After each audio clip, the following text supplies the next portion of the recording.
ಇವತ್ತು ಹೊಸ ಸೀರೆಯನ್ನು ಉಟ್ಟಿದ್ದೀಯಾ? ನಿಜ. ಹೊಸ ಆಭರಣವನ್ನು ತೊಟ್ಟಿದ್ದೀಯಾ? ಅಷ್ಟೇ ಅಲ್ಲ, ಮುಖದಲ್ಲಿ ಸಂತೋಷದ ಕಳೆ. ಯಾಕೆ ಈ ಸಂತೋಷ ಯಾಕೆ ಎಂಬುದಾಗಿ ಕೇಳ್ತಾ ಇದ್ದೇನೆ. ಗೊತ್ತಾಗ್ಲಿಲ್ವಾ? ಹೌದು, ಆಲಿಸ್ಬೇಕು.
ಇಲ್ಲಿಯವರೆಗಾಗಿ ಓಡೋಡಿ ಬರುವುದಕ್ಕೂ ಕಾರಣ ಎನ್ನುವುದಿದ್ದೇ ಇದೆ.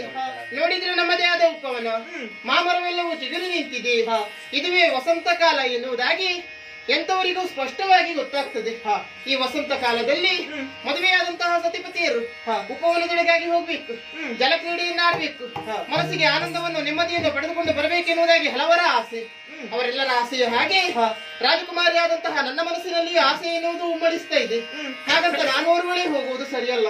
ನನ್ನ ಜೊತೆಯಾಗಿ ನೀವು ಬರ್ಬೇಕು ಸ್ವಾಮಿ. ನಾನು ಬರಬಹುದಿತ್ತು, ಆದರೆ ಕಿರೀಟ ಹೊತ್ತವನಿಗೆ ಕಿರುಕುಳ ತಪ್ಪಿದ್ದಲ್ಲ. ಹೋಗು, ಇಲ್ಲಿನ ಕಾರ್ಯಕಲಾಪಗಳನ್ನು ನೋಡಿಕೊಳ್ಳುವುದು ನನ್ನ ಕರ್ತವ್ಯ. ಹೌದಾ? ಹಾಗಾಗಿ ನಾನು ಬರುವುದಕ್ಕಾಗುತ್ತಿಲ್ಲ. ಮತ್ತೆ ನಿನ್ನ ಜೊತೆ ಸಖಿಯರಿದ್ದಾರೆ, ಅವರನ್ನು ಕೂಡಿಕೊಂಡು ಅಲ್ಲಿಗೆ ಹೋಗು.